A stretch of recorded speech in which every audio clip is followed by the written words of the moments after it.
네, 안녕하세요. 중국 공산당과 인민해방군, 글로벌리스트 흑막 세력, 악마의 나라티브 사제들, 이 세 집단에 대한 전 세계 가치지향 애국 민중의 투쟁을 매일매일 다루고 있는 세뇌 탈출입니다. 오늘은 이 버지니아, 말하자면 대승이죠.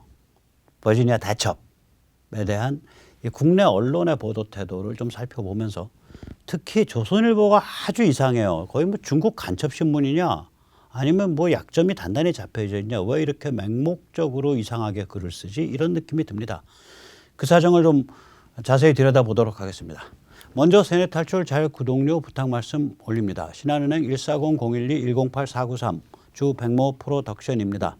참으로 어려울 때인데도 꾸준히들 도와주셔서 백모 세뇌 탈출 뚜벅뚜벅 진행할 수 있습니다. 감사합니다. 말씀 나온 김에 중국은 괴물이다, 이 책 소개 말씀 올립니다. 좋은 책입니다. 중국 공산당이 미국을 얼마나 낱낱이 파악하고 장악하고 구멍숭숭 침투하고 있는지 비참할 정도로 정확하게 다루고 있습니다. 이 책을 읽으시면서 한국 사회에 대한 중국 공산당, 중국의 마술을 혹은 촉수를 어떻게 막아낼 것인지 같이 고민해보는 시간을 가졌으면 좋겠습니다. 네, 가장 먼저 제일 착하게 이번 버지니아 대선을 쿨하게 착하게 다룬 동아일보를 살펴보겠습니다. 참고로 동아일보는 한 1, 2년 전까지만 해도 이 호남 독자를 두고 이게 한겨레랑 경쟁하냐라는 생각이 들 정도로 헤맸었거든요. 동아일보가.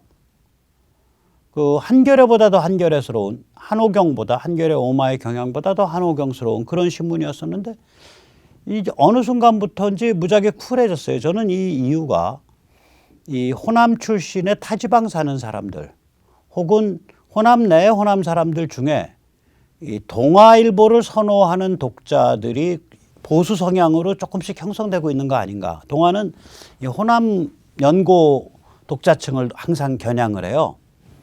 그래서 이 동아일보의 그런 이 착하게 바뀌어가는 과정이 호남 분들 중에 일부나마 호남에 거주하시던 혹은 호남에 밖에서 거주하시던 좀 자유보수 성향의 분들이 조금씩 늘어나는 그런 거 아닌가. 그렇게 좀 희망찬 그 짐작을 해봅니다. 어쨌거나 요새 동아일보 참 착합니다. 조중동 중에 제일 낫습니다. 동아일보 구독할까 생각 중입니다. 동아 구독이요. 자, 이 동아일보가 이제 이 버지니아에 대해서 정치 게임에 대해서도 상당히 잘 설명을 했고 또 이 버지니아 선거가 가치관에 관한 전쟁이다라는 점에서도 잘 다뤘습니다. 정치 게임에 대해서는 이렇게 썼습니다. 민주 텃밭에서 바이든과 트럼프의 대리전이다. 꼭 정확한 건 아닌데 뭐 저보고 쓰라 그러면 이제 글로벌리즘과 트럼피즘의 싸움이었다, 이렇게 저는 쓰겠는데 바이든과 트럼프의 대리전이다. 그 다음에 바이든의 국정 장악과 내년 중간 선거에 빨간불이 온 거다. 또 NYT에서 인용을 해서 영킨의 승리는 민주가 위기에 처했다는 매우 엄정한 경고다, 이렇게 썼습니다. 그리고 이제 이 가치관을 둘러싼 전쟁에 대해서 다뤘어요. 제가 이걸 주목하는데 교육정책, 비판적 인종이론, 조중동이 CRT, 비판적 인종이론이라는 말 쓴 적이 거의 없거든요. 여기서 쓰더라고요. 왜냐하면 저 버지니아에서 저 CRT에 대한 싸움이었기 때문에. 교육정책, 비판적 인종이론, 또 라우든 카운티 학교 강간 사건 등을 이슈화에 성공해서 영킨이 이겼다. 정확히 이렇게 썼어요. 뭐 제 성미에는 안 맞지만 뭐 제도권 언론에서 이 정도 써주면 굉장히 정확하게 써준 거예요. 그래서 거기에 또 이런 얘기도 나와요. 바이든 오바마의 지원 유세도 소용없었다. 이 트럼프는 지원 유세를 안 갔어요. 가겠다고 했는데 마지막 순간에 영킨이 안 불렀습니다. 아마 뭐 서로 간에 시간이 안 맞았거나 혹은 영킨의 입장에서 나한테 중요한 건 트럼피즘이지 인간 트럼프가 아니다, 이렇게 생각하고 있을 수 있어요. 그게 조금 이따 다시 설명드릴게요. 그래서 바이든 오바마의 지원 유세가 있었다고요, 저기는. 근데 그것도 소용없었다, 이렇게 아주 쿨하게 썼어요. 이 정도 써주면 신문 괜찮다, 이렇게 저 생각을 합니다. 하다못해 MBC도 뭐 쿨하진 않지만 부분적으로 맞게 썼어요. 맞게 얘기를 해요. MBC도 그럭저럭이에요. MBC는 정치 게임에 관해서는 쿨하게 얘기를 했어요. 단지 CRT, 젠더 평등, 이런 거, 라우든 카운티 학교 강간 사건 이런 거는 얘기를 안 해요. 가치관을 둘러싼 전쟁에 대해서는 MBC는 언급을 안 했어요. 그러나 정치 게임에 관해서만큼은 쿨하게 바이든이 트럼프에게 굴욕적 패배했다. 친트럼프 성향 글렌 영킨이 승리했다. 바이든과 민주당에 상당한 타격이 주어졌다. 이렇게 얘기를 해요. MBC도. 그런데 이게 조선으로 딱 들어가면 핵에 망측하겠습니다. 트럼프 그늘 벗은 미 공화 후보 12년 만에 민주당 텃밭서 승리. 잠깐만요. 이게 무슨 얘기냐. 트럼프랑 선을 걷기 때문에 영킨이 이겼다. 이렇게 지금 오보를 하고 있는 거예요. 영킨이 트럼프를 유세 때 안 불렀을 뿐이지 영킨의 전체 프로그램과 주장은 트럼피즘이고요. 다른 NYT든지 다른 데서도 전부 다 뭐라고 얘기를 하냐면은 실제로 뭐 듣보잡 칼럼니스트 말고 실제로 뭐냐면 이게 프로 트럼프 캔디데이트다. 친 트럼프 캔디데이트라고 계속 얘기를 해요. 프로 트럼프 캔디데이트라고. 그런데 조선일보만 딱 보면 이건 트럼프랑 영킨이 트럼프에 대해서 선을 걷기 때문에 선거에 이겼다. 이런 식으로 들리잖아요. 말도 안 되는 정치 해설을 소설을 쓰고 있는 거예요. 이게 누구냐? 이철민 선임 기자? 나는 이 양반 기자 그만두시고 정치 소설 뭐 그것도 뭐 제가 보기엔 삼류 찌라시 소설쟁이로 이렇게 개업하시는 게 나을 것 같아. 기사에 보면요. 이 길지 않은 기사인데 트럼프라는 얘기가 28번 나옵니다. 다 부정적인 문맥에서. 지금 현실을 제대로 정하려는 건지 전하려는 건지 트럼프를 작살내겠다는 건지 이철민이라는 사람의 의도를 잘 모르겠어요. 이게 기사인지도 잘 모르겠어요. 이런 식이에요. 영킨이 트럼프 그늘에서 벗어났기에 승리했습니다. 트럼프의 그늘에서 벗어나고도 조 바이든 지지율 하락을 이용해서 승리하는 모델을 만들어냈습니다. 트럼프 없이 승리할 수 있나? 이 모델을 만들 수 있냐 없냐가 공화당의 숙제였습니다. 트럼프주의자와 반트럼프 유권자의 결합에 성공했습니다. 미국 사람들이요. 요즘 특히 이쪽 영킨 찍은 사람들이 반트럼프 성향은 아니에요. 최근엔. 이게 뭐냐면 트럼프가 캐릭터가 유별나잖아요. 백모랑 똑같아. 그러니까 백모가 트럼프 같은 성격이라는 소리 아니고요. 저를 아는 사람 10명한테 야 백모 어떤 사람이야? 그러면 8명은 그 상종 못해 성질 더럽고 아주 이상한 놈이야. 2명은 그 사람 배짱 있고 똑똑하고 저기 괜찮아. 8대2입니다. 딱. 완전히 양국으로 나뉘어요. 여기 지금 제 시청자님들은 그 20%의 소수파에 속하시는 분들이에요. 80%, 이 바닥에 80%, 이 바닥이라는 건 이른바 저는 아스팔트 우파를 했잖아요. 2009년 말서부터 그러니까 점점 이제 조직화되면서 바뀌었지 한 거의 10년 했죠. 아스팔트 우파를.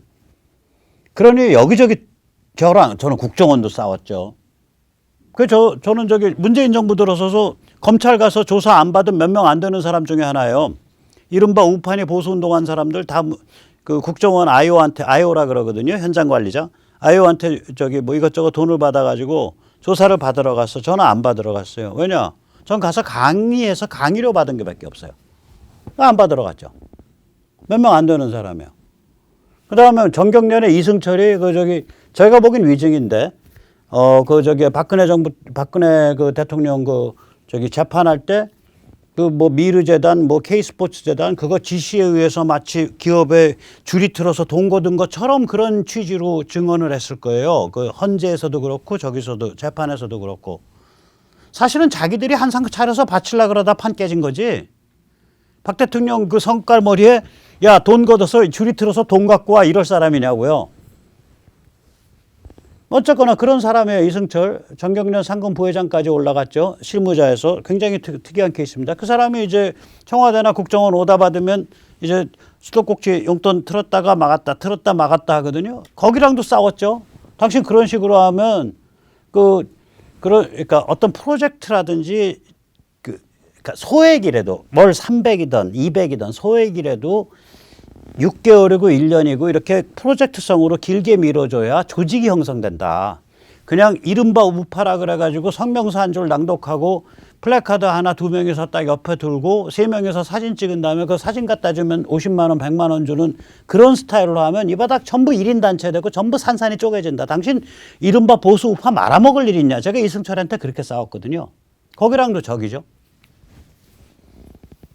이 바닥에서 제가 아스팔트 하면서 맨날 싸웠어요. 그러니까 저한테 대한 평은, 그리고 뭐 입만 뻥끗하면 조중동 욕하고 입만 뻥끗하면 전희경 욕하고 지금처럼 욕 안 먹을 때 유승민 욕하고 지금처럼 욕 안 먹을 때 김무성 욕하고 제가 2016년부터 욕했으니까 2016년 초 4.15 그 4월 며칠 그 저기 도장 갖고 나르샤 사건 때 유승민 탈당하고 이럴 때 그 전에 유승민이는 그 전해부터 욕했고요. 그 저기 뭐야 그 국회법 고쳐가지고 그 행정부가 시행령 만들 때 그 시행령에 대해서 국회가 검토하고 수정을 지시할 수 있는 권한을 국회법에 그 악성 조항을 집어넣어서 삼권 분립 체계를 허물려는 반헌법적 범죄를 주도한 게 유승민입니다.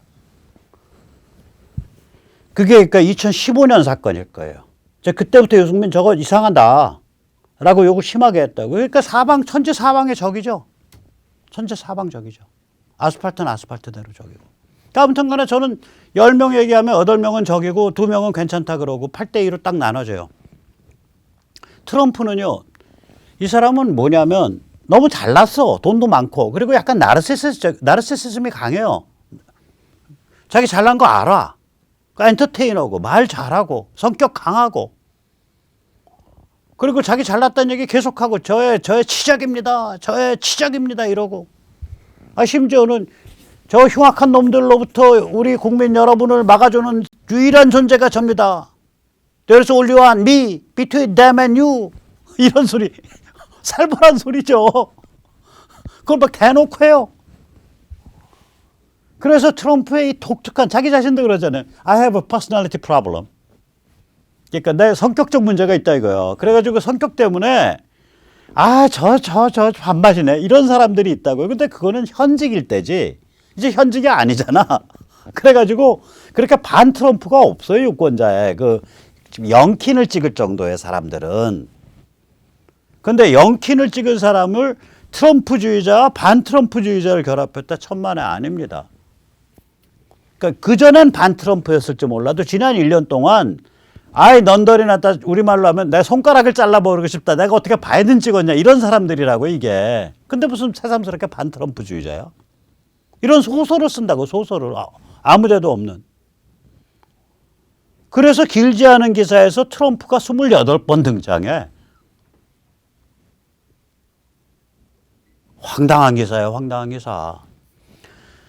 자, 이 조선일보가 트럼프 씹는 게 재민 모양이에요. 나는 트럼프가 조선일보에 무슨 심각한 해를 끼쳤나? 오난의 집안에 무슨 심각한 해 끼쳤나?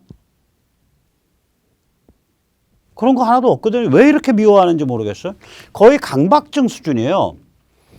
일단 조선일보는 한 번도 트럼피즘이 뭐라고 제대로 규정한 적도 없고 밝힌 적도 없어요. 그냥 지나가면서 씹어요. 보세요. 트럼피즘이 미민주주의를 짓밟았다. 이게 제목이에요. 박혜현이라고 아마 조선일보 무슨 문학 전문 기자라는데 나는 문학 전문 기자가 뭔지 모르겠어요. 그 사람은 보통 문학을 평하는 사람인데 갑자기 오바마는 얼마나 책을 제대로 읽는 사람이고 트럼프는 맨날 사진 나오면은 골프채만 휘두른 사람이다. 트럼프 책 많이 읽거든요. 우리나라에서 책 제일 많이 읽는 사람 중에 하나가 손석희예요. 그건 인정해 내가. 그 태도나 논조는 정말 증오하지만 그거 어떻게든 자기가 그 자리 붙어가지고 먹고 살려고 책 엄청 읽어요. 손석희. 물론 내 기준에서 책도 아닌 책. 한국어로 된 이상한 책. 그거 잔뜩 읽어요. 오바마도 그런 책만 잔뜩 읽어요. 트럼프는요. 저 사람 엔터테인먼트에 있었던 사람 아니에요. 앵커잖아. 그 커멘테이터고. 그런 사람들은 책 많이 읽습니다. 빨리 읽고. 안 읽으면 그게 안 되니까. 제가 백모가 왜 재미가 없냐. 책을 안 읽어서 재미가 없어요.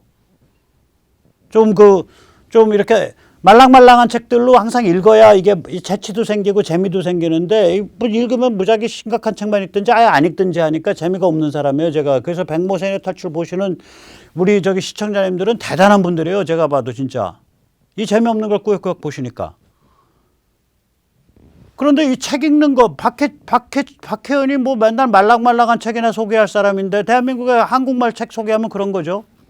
거기다 대고 갑자기 트럼프는 골프채나 휘두르고 있고 뭐 이따오 소리 이런 취지로 말을 해요. 그러면서 거기다가 씹어버리잖아. 트럼피즘의 분신들이 이 땅에 뿌려놓은 비극. 아, 책이나 잘 평가하셔. 문학 전문 기자라면. 전성철 이 양반은 내가 뒤져보니까 서울대 저 정치학과 선배쯤 되는 분인데 몰라. 저는 선배고 후배고 그런 거 없어요. 얄짤없이 그냥 얘기하는데. 이 사람은 뭐 글로벌리스트 같은 느낌을 줘. 연구소 이름이 글로벌 스탠다드 연구소야. 연구회. 거기 회장이래요. 진보도 보수도 아닌 트럼피즘에 휘둘리는. 물론 트럼피즘이 진보도 보수도 아니에요. 그건 맞아. 거기까진 맞아. 근데 이 어조를 보시라고. 조선일보에서 쓰는. 그러니까 조선일보는 맨날 이런 것만 내는 거예요. 또 하나. 미가 존경하는 남성 트럼프가 1위라네. 라네예요. 라네. 제목이. 그냥 1위 하면 끝날 거를 라네 붙여가지고 미국인 전체를 조롱하고 모욕해버리잖아. 트럼프를 존경한다고 여론조사가 나와서. 여기 뭐가 그러니까 억하심정이 있는 거야.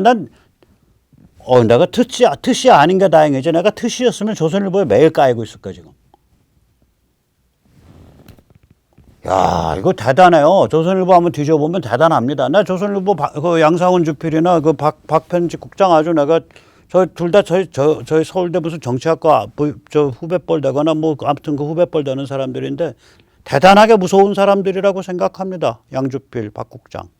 당신들 대단하게 사악하게 무서운 사람들이야. 신문을 이따구로 만든다는 거는. 그래서 이 트럼피즘이라는 건 내가 말씀을 드리면 그 양반들도 잘 들으라고. 하나가 기본적으로 가치지향 주권국가예요. 주권국가 강화하자야.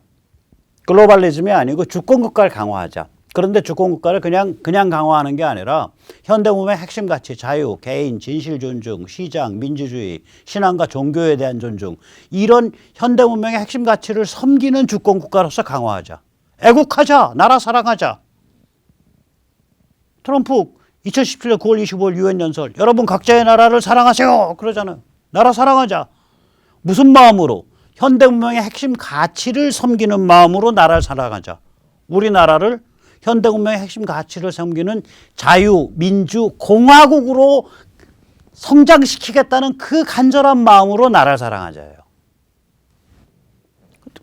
그런데 거기가 하필이면 또 그냥 일반 우리나라가 아니라 미국이란 말이에요. 미국의 역사 보면 전에 그 페더럴리스트 페이퍼 지금 보면은 알렉산더 해밀턴 200한 3, 40년 전에 미국 헌법을 논의하는 그 논문들 85편짜리 논문 여러 명의 저자인데 그중에 알렉산더 해밀턴이 쓴 첫 번째 페더럴리스트 페이퍼 에세이 그 논문에 뭐라고 되어 있냐. 미국이란 나라는 전 세계에서 유일하게 개인과 자유를 존중하는 정치 사상에 의해서 디자인된 나라다예요. 어떠한 역사적 우연, 어떠한 강압도 없이. 그렇게 써 있어요. 230, 40년 전에. 그게 미국 예외주의야.